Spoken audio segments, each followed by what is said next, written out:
What if I told you that Marie Antoinette's severed head disappeared for over 20 years? We all know the story. The spoiled Austrian princess who said, "Let them eat cake," the queen who brought France into bankruptcy, the woman who lost her head to the guillotine in 1793. But what if those famous words were never spoken?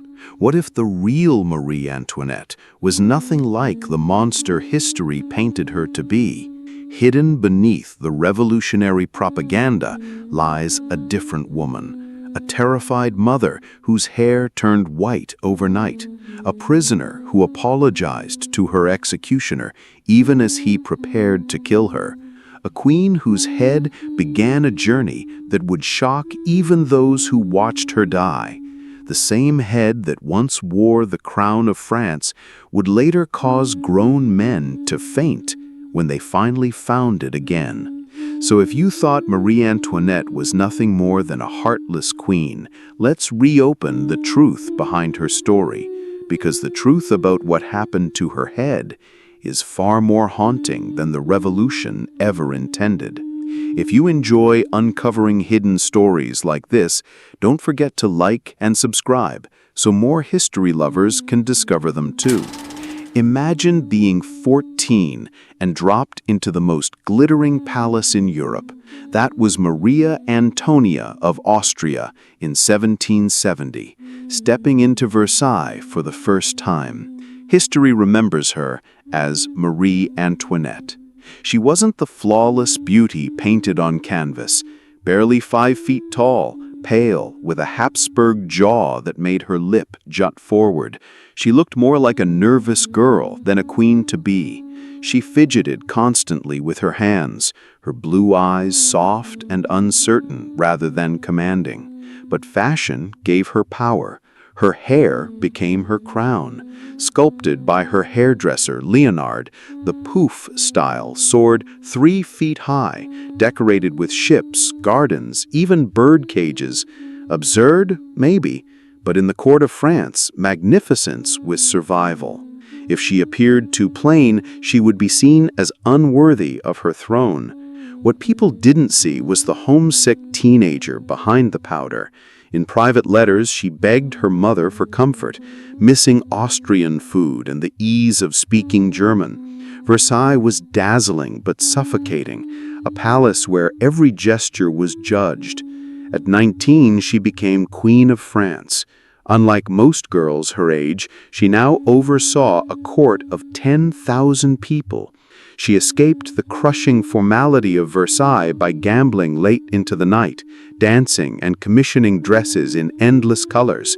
Clothes and games weren't just pleasures, they were distractions from the pressure of a role she never fully understood. Her favorite retreat was the Petit Trianon, a private palace where she dressed in simple muslin gowns and played at being a shepherdess. It wasn't arrogance, but a craving for freedom. Yet to the French public, hearing that their queen played farmer while real peasants starved was insulting. Motherhood softened her image, but even here, politics intruded. When her first daughter was born, she cried with relief, finally love without calculation. She sang German lullabies in the nursery, a tender habit noted by her attendants.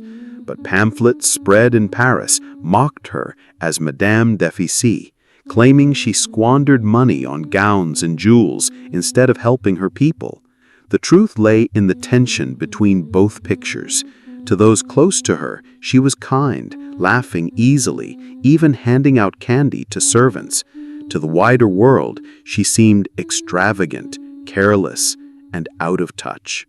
Marie Antoinette wasn't a perfect queen. She was a young woman trying to navigate a life she didn't choose, making choices that often looked heartless to a nation in crisis. And soon, those choices would come back to haunt her. In 1775, France crowned its new king and queen.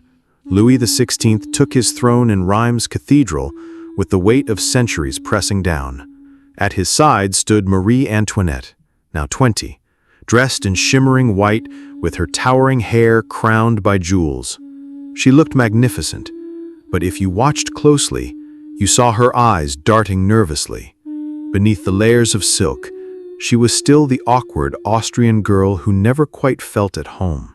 Here's what made her unusual. In a world built on masks and fake smiles, Marie Antoinette showed her real emotions. When she laughed, it was loud and unrestrained. When she cried, it wasn't staged. When she was angry, everyone knew it. This authenticity charmed friends and family, but in a court obsessed with appearances, it was risky. To some nobles, her openness looked like carelessness. To her enemies, it looked like weakness. And then came fashion. What began as stylish quickly became outrageous. Admirers gasped in awe. But for ordinary people, struggling to afford bread, it looked like an insult dressed as entertainment. Why did she do it? Not simply vanity. As queen, she was expected to embody the grandeur of France itself. If she appeared too plain, critics said she shamed the throne. If she appeared too lavish, critics said she mocked the poor. Either way, she couldn't win. By the early 1780s, her spending became a symbol. Pamphlets accused her of ruining France with gambling and gowns. The nickname Madame Deficit spread like wildfire. Then came the portrait scandal of 1783. The painter Elizabeth Vigée Lebrun captured Marie Antoinette wearing a simple white muslin dress, standing beside her children.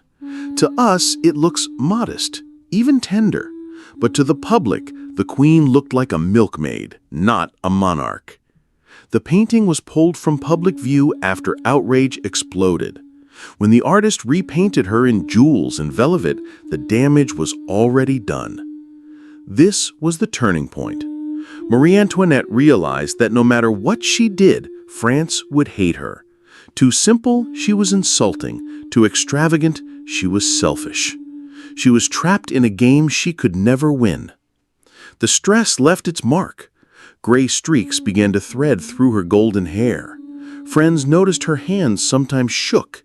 Even in her 20s, she carried the look of someone older, weighed down by criticism she couldn't escape. Yet she wasn't blameless. Marie Antoinette loved her pleasures: cards, dancing, jewels, and especially gowns. While she didn't single-handedly bankrupt France, her spending and disregard for appearances made her an easy target. In a time of hunger and debt, her choices looked like proof of indifference. Still, those who actually knew her saw something more complicated. Servants described a queen who laughed loudly, shared candy, and knelt to pet cats in the gardens. She wasn't the cold villain of propaganda, but neither was she the selfless martyr painted later. She was a queen out of her depth, trying to find joy in luxuries while a restless nation sharpened its knives. By the mid-1780s, the gap between Marie Antoinette's private world and her public image was a canyon. Inside Versailles, she was adored by friends and family, still seen as charming and generous. Outside, she was the foreigner who bled France dry. She was rising in splendor at court, but in the streets, her name was already cursed. And that tension, the glittering queen inside Versailles versus the hated Austrian woman outside, would soon erupt in ways she could never control. But Marie Antoinette had no idea that her enemies were already planning something so twisted, so unthinkable, that it would force her to choose between her dignity and her child.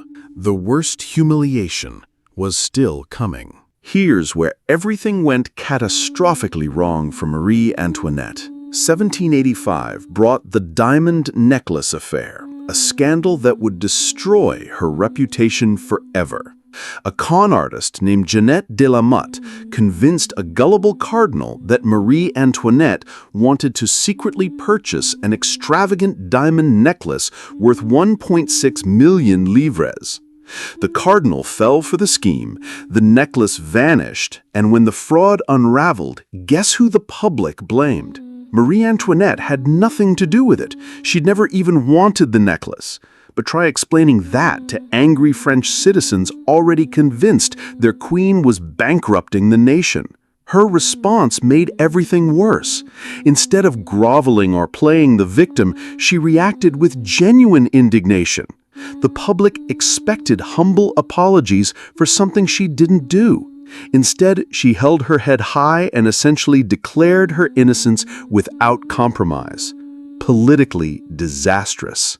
Then came June 1791, the fatal mistake that sealed her fate. The royal family attempted to escape France in disguise. Marie Antoinette wore a plain brown wig to hide her recognizable hair. For a few hours, they believed they'd succeeded. But fame is a prison. A postmaster in the small town of Varennes recognized Louis from his portrait on a coin. Their desperate bid for freedom was over. The journey back to Paris was brutal. Angry crowds lined the roads, screaming "traitor" and hurling objects at their carriage. Marie Antoinette sat rigidly upright for hours while citizens called for her blood. Witnesses said she aged visibly during those terrible days. Her complexion turned ashen, her bright blue eyes became hollow and haunted. But no one knew that her body was preparing for the moment that would occur in a prison cell, when she received news that would shatter something inside her beyond all repair. The woman who once commanded the magnificent palace of Versailles was about to learn just how far a queen could fall. She thought losing her crown was the ultimate shame. She had no idea they would soon make her own son the weapon that would destroy her heart even after death. August 1792. The royal family gets locked up in a tower called the Temple. And when I say locked up, I mean really locked up. Think about the worst hotel room you've ever stayed in. Now, make it smaller. Remove the windows. Add armed guards who watch you pee. That was Marie Antoinette's new home. The woman who once had 20 servants just to get dressed now had to brush her own hair. The queen who ate off golden plates now got bread and soup in a tin bowl. But the worst part? The waiting. Every morning, wondering if today was the day they came for her husband. January 21st, 1793. They did. Marie Antoinette was sitting in her cell when she heard the sound. You know that sound a blade makes when it falls really fast? That sharp whoosh followed by a thud? She heard it from her window, followed by cheering. Her husband was dead. This is where things get really weird from a medical perspective. There's actually a condition called Marie Antoinette syndrome, named after her, where your hair turns white almost overnight from extreme psychological shock. Here's how it works. When you experience trauma so severe that your body basically goes into panic mode, it can stop producing melanin. That's the stuff that gives your hair color. Your follicles literally shut down. The hair that's already grown stays the same color, but anything new comes out white. For most people, this happens gradually over weeks or months, but in extreme cases, like finding out your husband just got his head chopped off, it can happen in days. Guards at the prison wrote about what they saw the morning after Louis died. Marie Antoinette's hair, which had been showing gray streaks from stress, was now completely white. At 37 years old, she looked like she was 60. But that wasn't even the worst part. They took her 8-year-old son, Louis Charles, away from her. What they did next was pure evil. They forced that terrified little boy to sign papers saying his mother had touched him inappropriately. An 8-year-old child. Can you imagine being a mother and hearing that your own baby, the child you sang lullabies to, the child you tucked into bed every night, was being used as a weapon against you? The shoemaker, Antoine Simon, didn't just turn Louis Charles against his mother.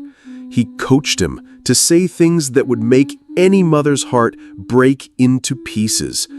Think about your own child for a second. Now imagine someone forcing them to lie about you in the most horrible way possible. Marie Antoinette never saw it coming. She kept asking about her son, wondering when she could hold him again. The guards just looked away. August 1793. They moved her to an even worse prison called the Conciergerie. This place was nicknamed the antechamber to the guillotine. Subtle, right? Her new cell was 6 feet by 8 feet. Damp stone walls, a straw mattress, and 2 guards who never left. They watched her eat, sleep, use the chamber pot, everything. Privacy was a thing of the past. People who saw her during this time said she looked like a completely different person. The golden hair was gone, just wisps under a black cap. Her face was gaunt, cheekbones sharp enough to cut glass. Her hands, once soft and manicured, were rough and shaking. She'd lost so much weight that her prison dress hung on her like a sack. The woman who once wore corsets that showed off her figure now looked like she was disappearing inside her clothes. But here's what's haunting. She still tried to maintain dignity. Guards reported that she'd braid her white hair every morning, wash her face with cold water, and sit up straight, even when no one was watching. Like she was still a queen, even in hell. October 14th, 1793. The trial that everyone knew was just theater. They dragged Marie Antoinette into this courtroom that looked more like a Roman Colosseum. Imagine the most hostile interrogation of your life, except if you fail, you die. She walked in wearing a simple black dress. No fancy hair, no jewelry, nothing. Just this tiny, white-haired woman who looked way older than her 37 years. But here's the incredible part. She held her head high. Even knowing she was walking toward death, she refused to crawl. The charges were insane. They accused her of sending military secrets to Austria, her brother's country, of corrupting her son, of basically every bad thing that had happened to France. Oh, and that incest thing with her 8-year-old son.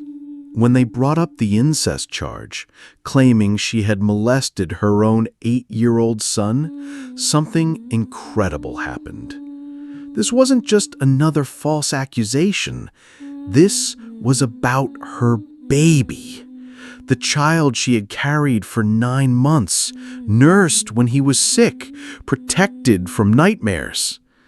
Marie Antoinette, who had been answering their twisted questions calmly, finally broke her composure. Her voice shook with the raw pain only a mother could feel. "If I have not answered," she said, looking directly at the mothers in the crowd, "it is because nature itself refuses to respond to such a charge made to a mother. I appeal to all mothers present." Every mother in that room understood. You don't dignify that kind of accusation with an answer.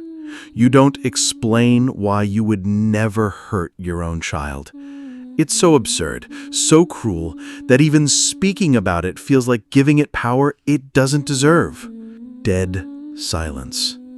Even in that room full of people who wanted her dead, you could hear women crying. One mother in the crowd actually called out, "I believe you, madam." But the jury didn't care about mothers protecting mothers. They needed her dead, and they've used her own child to do it. They took less than an hour to decide. Guilty on everything, death by guillotine. Same day. At 4 a.m. on October 16th, they woke her up to tell her she was going to die in 8 hours. Most people would have broken down completely. Marie Antoinette asked for a priest and started writing letters. Here's where it gets really heartbreaking. They didn't even give her a closed carriage like they gave her husband. Nope. They stuck her in this open cart, the same kind they used for common criminals. Maximum humiliation. The ride through Paris was brutal. Crowds lined the streets screaming, "Death to the Austrian!" and "Down with the traitor!" Some threw garbage, but witnesses said she sat perfectly straight, staring ahead, refusing to give them the satisfaction of seeing her break. The artist Jacques-Louis David was there, and he sketched her during that ride. The drawing shows a woman who's been through hell, sunken cheeks, white hair, eyes that have seen too much. But there's something else in that face: dignity. Even facing death, she wouldn't let them take that away from her. When they reached the scaffold at Place de la Révolution, Marie Antoinette stepped out of that cart like she was stepping out of a royal carriage. Her last moments were about to prove who she really was. 12:15 p.m., October 16, 1793. Marie Antoinette climbed those wooden steps to the guillotine. Her legs were shaking. She was terrified, obviously, but she didn't stop. At the top, she accidentally stepped on the executioner's foot. "Pardon me, sir. I did not do it on purpose." Think about that. She's about to die, and she's apologizing for stepping on someone's foot. In the middle of the most violent, chaotic moment, she remembered her manners. That's who she really was. They tied her to the plank. The crowd went quiet for just a second. Then, the blade fell. Henri Sanson, the executioner, grabbed her head and held it up for the crowd. People went crazy, cheering, screaming. Some actually dipped handkerchiefs in her blood to keep as souvenirs. Sick, right? But here's where the story gets really weird. They threw her body and head into a wooden coffin and carted it off to the cemetery called Madeleine. Now here's the disgusting part. They put her head between her legs. It was this twisted way to humiliate her even after death. That's what they did to people they really hated. They dumped quicklime on the coffin, thinking it would make her body disappear completely. The idea was to erase Marie Antoinette from history, make it like she never existed. But chemistry is weird sometimes. Instead of destroying everything, the lime actually created this hard shell that protected her remains. For 22 years, she lay in that unmarked grave, perfectly preserved. Napoleon's gone, the monarchy's back, and someone decides Marie Antoinette deserves a proper burial. They start digging around the cemetery, looking for her grave. When they found the coffin and opened it, grown men fainted.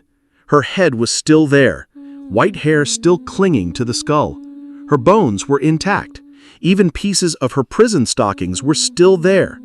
The guy recording the scene wrote that it was so shocking that several people became ill and had to leave. Imagine opening a coffin and seeing the perfectly preserved skull of someone you thought was long gone. They moved her remains to Saint-Denis, where French royalty was buried, gave her a proper funeral with marble tomb. Her head, the same one that wore the crown of France, that turned white from grief, that was severed by the guillotine, finally got to rest in peace. Today, she's still there. The woman they tried to erase from history became impossible to forget. Her bones may lie in royal splendor now, but the real Marie Antoinette, the lonely girl who just wanted to be loved, still refuses to let us look away. Behind every crown lies a hidden struggle. If this glimpse into Marie Antoinette's life moved you, make sure to like, subscribe, and share it with other history lovers.